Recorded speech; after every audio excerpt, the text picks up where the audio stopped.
Okay, let's Hello go. guys, good morning. Our destination for today is Pass Island. From Coron to Pass Island, travel time is 1 hour and a half. So, ito na nga kami, bumibiyahe na. Medyo pinuputol-putol ko lang po Okay, ang let's aking go. video at medyo mahaba. So, ito po ang aking mga guests. 5 po sila. So ito po, ang dami po tayong makikita mga tanawin habang papunta po tayo ng Pass Island. Pass Island is the famous in Busuanga Okay, let's go. na lagi pong pinupuntahan ng ating mga turista. So ito po, ang website ko po ay ang makikita ang Sunlight Resort. So nandito na po sa aking website, makikita ninyo ay ang Sangat Resort. Okay, let's go. Ayan. Nasasangat na po kami. Habang ini-enjoy po namin ang view.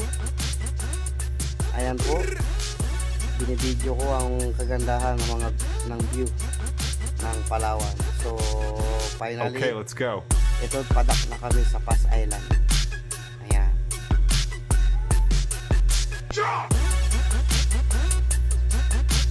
So, ito po ang aking bangka na hinahandle. Ayan, EJ 16 pack capacity.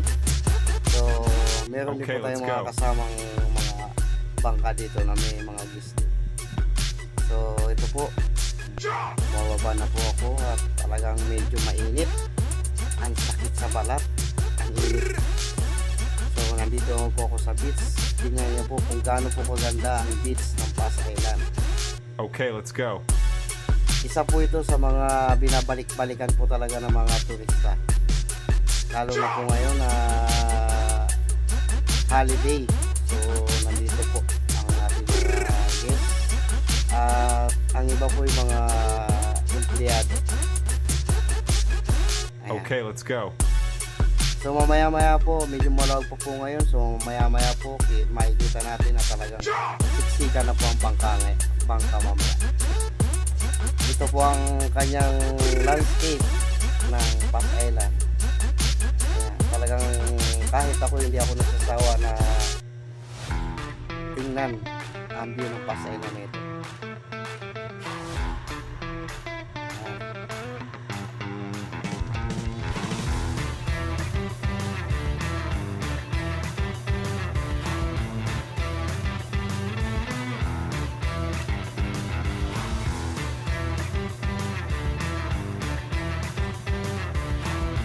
So ito po, meron po silang 5 cottages dito na pwede pong mag-overnight kung sino po yung gusto.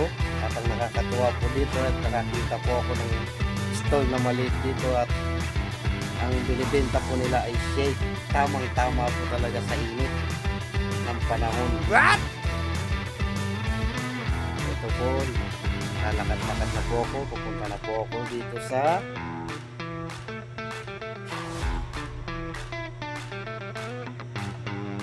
basket.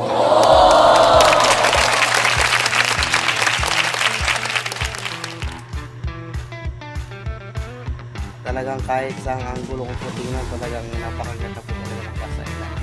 Wow! Yan. Kita ninyo. Kung sino po yung mga guests na naiinip at gustong magpapawis, ayan po. Kahit po sino po napapawisan dyan dahil sa init. Ayan. Ito rin po ang kanilang CR. Ayan. At yun po ay ang kanilang ligwa. So, kumpleto po dito sa Pass Island. Hindi po kayo mangangamba. So ngayon po aakyat po ako dito sa kanyang Okay, let's bundok, go. sa kanyang picture taking place. Ayan. Medyo mataas-taas lang nga po ito. Ito nga po, unti-unti na hinihingal na po ang inyong lingkod. Ayan. What? Guys, dahan-dahan lang po yan ang akyat natin at Okay, let's go. dahil po bukod sa mataas na ay mainit pa ang panahon. So yan, nag-effort po talaga tayo na pinuntahan ito para may pakita po kung gaano po talaga kaganda ang Pasailan. So ayan, medyo hinihingal na po tayo dyan at papahinga lang po tayo dito sa unahan at para po maka-recover tayo ng ating view. So makikita nyo po, meron po tayong dalawang daanan dito. Isa po dito sa kaliwa at isa po dito sa kanan. Ito po ang pathway na ito sa kaliwa. Ito po ay pababa. Iikot ka po dun sa likod ng mundo. Dito po ako dumaan sa tamang daan. Ayan. Ayan po. Medyo dahan-dahan lang tayo at baka tayo ay mahimatay dahil sa init. Ayan.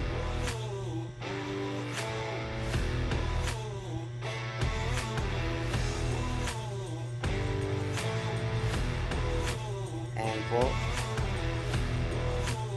So, tingnan nyo pong mabuti kung ano po ang ating makikita dito. Ayan. Finally, malapit na. Malapit ko na marating. Woo! Na tayo.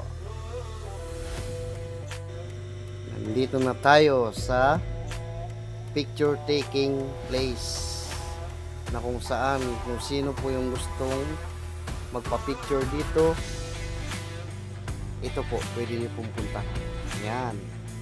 Medyo natanggal na nga po ito ang bubong niya dahil dati po ito po ay may bubong. Hindi ko po alam kung ano ang dahilan kung bakit natanggal na po ito. Ayan. Ito po ay nasa taas po ito ng bundok. Ayan. Dito po makikita ang view.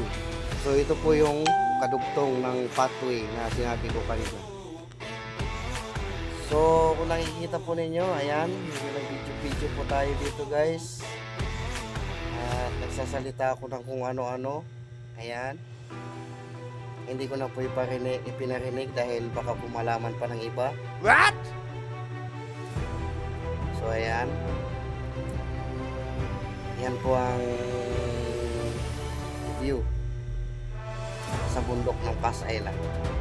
Mababa lang po itong bundok. Pero po pag nakarating po kayo dito sa taas, ito po makikita ninyo mga view. Yan. Yan po ay ang part ng Busuanga.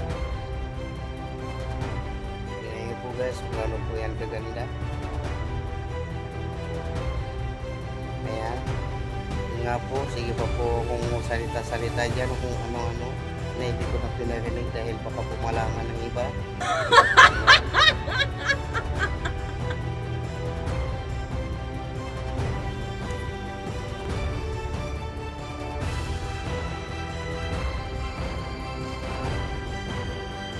Ayan. Napakaganda po talaga ng hindi po talaga nakakasawa. So ayan po, pababa na po tayo guys. Ayan. Tingnan nyo naman po ang sikat ng araw, talaga pong napakatindi. Ang init po talaga. Pero nag-effort po talaga ako para po makita po talaga ninyo kung gaano po kaganda talaga ang Pasailan. Ayan. Maraming salamat po sa inyo pong panonood. Paki-like and share and follow na rin po ang Kuya Mike Viajeros para po may pakalat pa po natin sa social media ang kagandahan po ng photo. So thank you for watching po.